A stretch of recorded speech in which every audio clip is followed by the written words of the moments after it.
माटिर खबर को स्वागत।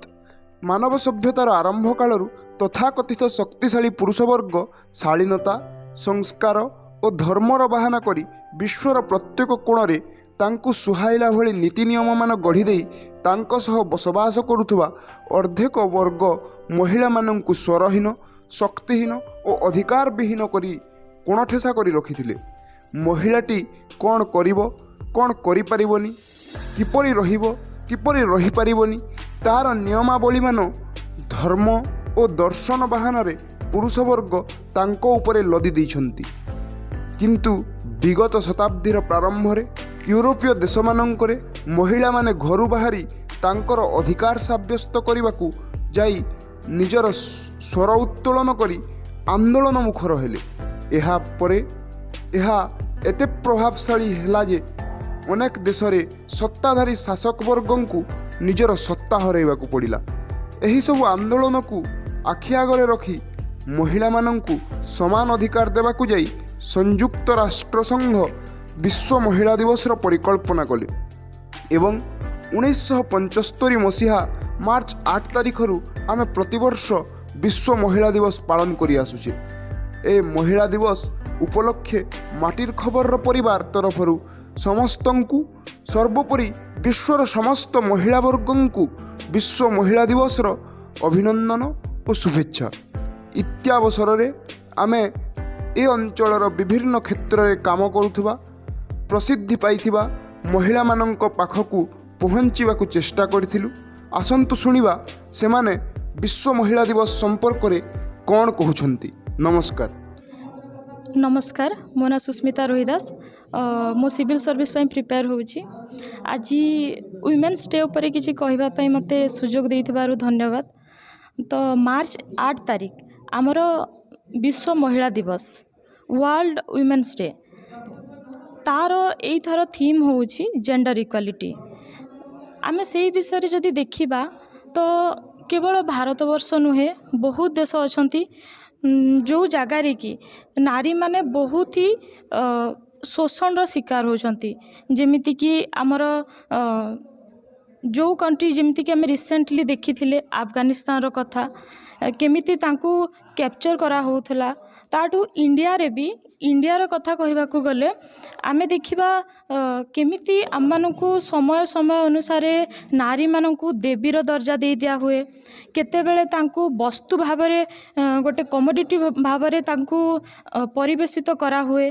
केतेबेले तांकू उपरु ऊपर को नहीं कि निम्नरु निम्न स्तर रे तांकर पोजिशन को रखा जाई थाए जो थरे कि से माने पोजिशन तांकर पोजिशन देवा पाई पुरुषों को दायित्व देला किए। प्रथम कथा तो सेटा कि तांकू किए दायित्व देइछंती तांकर पोजिशन को से माने तांकर अधिकार किए देला जे तांको पोजिशन को से माने डिसाइड करिवे। तो नारी मानंकू देन इंडिया रो आमर सोसाइटी रे नारी मानंकू जो इनइक्वालिटी फेस करने को पड़ुची सेटा बहुत ही शीघ्र सरीवा दरकार। सेटा आम समाज रो बाहरी जावा दरकार ताहेले जाइकि आम देशर उन्नति हो पारिबो। आउ आम देशर जो नारी मानक प्रति शोषणटा हुए सेटा को समाज एमिति भाबरे गढ़ी तोलिची जोटा कि सेई शोषणटा सेई नारी मानक माध्यम रे ही सोसाइटी पुरुषवादी समाज कराए।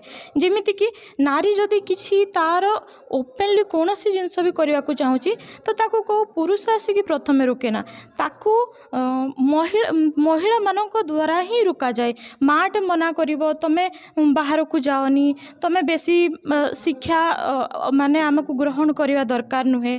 आमे तापरे से सबू जहाँ भी शोषण होउची तार डोरी रही पुरुषों हाथ में पुरुष धरई नारी हाथ में।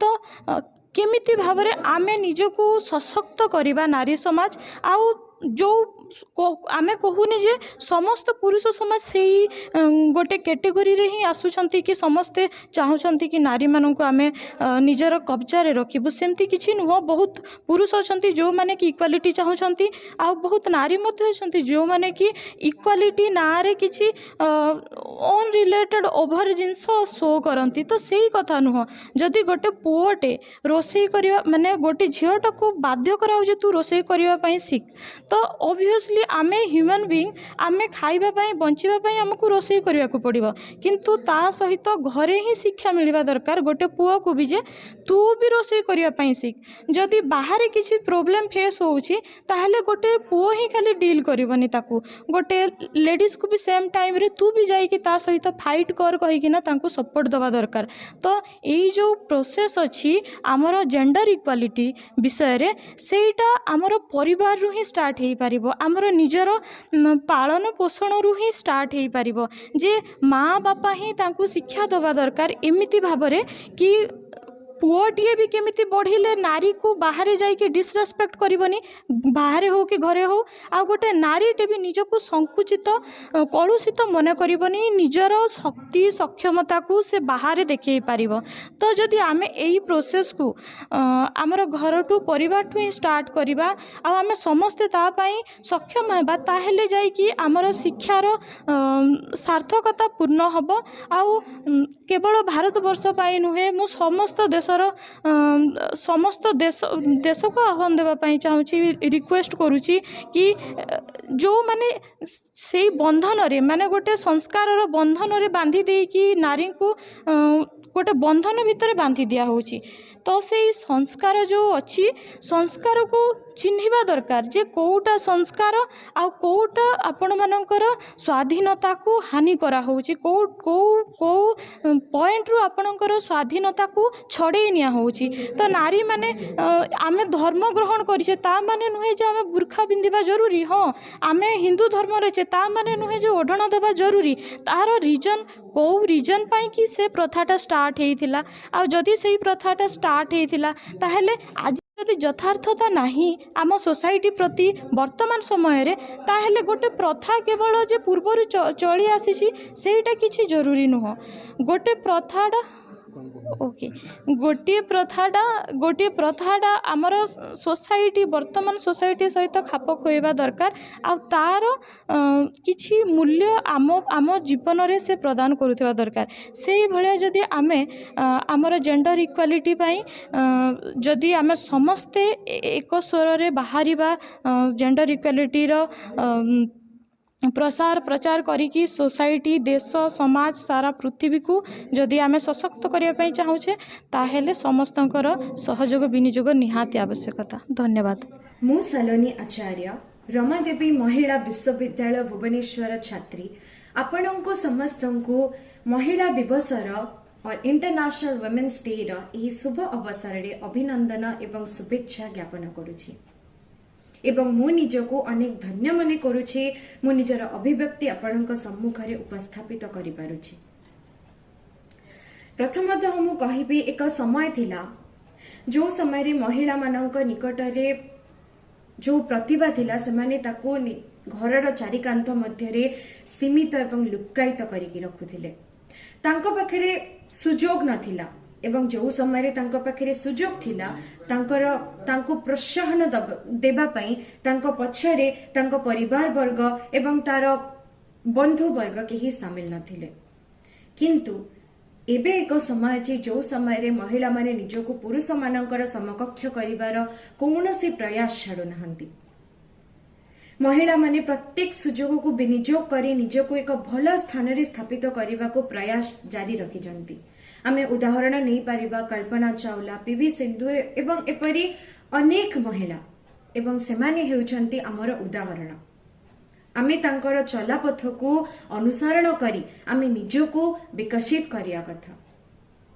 आमे निजर मध्य उन्नति करिया कथा प्रत्येकटी महिला पुरुष मानक सहित समकक्ष प्रत्येकटी महिला पुरुष मानक परी ही बलवान प्रत्येकटी महिला को पाखरे सेतिकी अधिकार अछि कि सेमाने निजको बाहर को नहीं निजर प्रतिभा को सेमाने संपूर्ण भाव में विनियोग करि परिबे एही महिला दिवस अवसर रे मु एतिकी ही कहिबी तुम सब नारी नहीं तुम सब नारी नहीं तुम सब अप्सरी हो तेबे मु जने महिला हिसाब रे मु जने छात्री हिसाब रे मु जने मु जने झिया हिसाब रे एतिकी ही कहबी कि निजको केबे भी घरर चारिकांत मध्य सीमित करी रखिबा उचित नुह।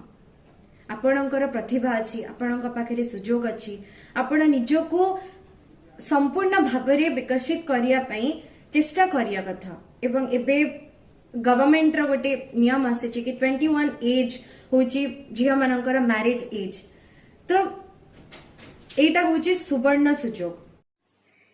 B.R. Ambedkar has rightly said, if I measured the degree of progress of a society, I would measure the progress of women there. Good morning, good afternoon, good evening to everyone who is listening to this video. Today I will not address myself as Pratiksha Nayak, but I will address myself as a woman. She has been a mother, a wife, a teacher, a worker, and every role she had played perfectly and neatly. Yes, she is a woman, a part of your life too. Many women have proved themselves in the near past and the present also. Yesterday only I have seen the interview of Avni Chaturvedi, who is one of the first lady pilot who rode the fighter planes like MiG-21. Kiran Bedi, Smriti Irani, Indira Gandhi, all of these examples have given us to look them as a role model. But we have seen always an urban woman coming up, scaling up and taking the jobs. But what about the rural women? Do they work? Do they make a living for their family? Well, it will be good and I will be proud enough to make you know that in my village, every woman work, and you will not find a single one sitting in their home idly after 9 o'clock. You will see a big lock in front of everyone's house because everyone wants to work and they respected their work no matter what it is. They work as laborers in the paddy fields, in the animals area and all of that stuffs. But yes, they make an income source, they work, they make their family proud, they make their family living. Out of all these things, you can see there is no job left where women have not proved themselves. Whether it may be armies or the hardest job like the para areas, the para army, para SF and all these things. Women can work hard, can achieve, can make themselves motivated and can take the things what they want. They can dream and they can achieve. There is no doubt in that. But in this Women's Day, I want all of you to know that we always have asked for support and security. Only these two things can make anyone sitting in the corner of this land can make their dream and achieve it.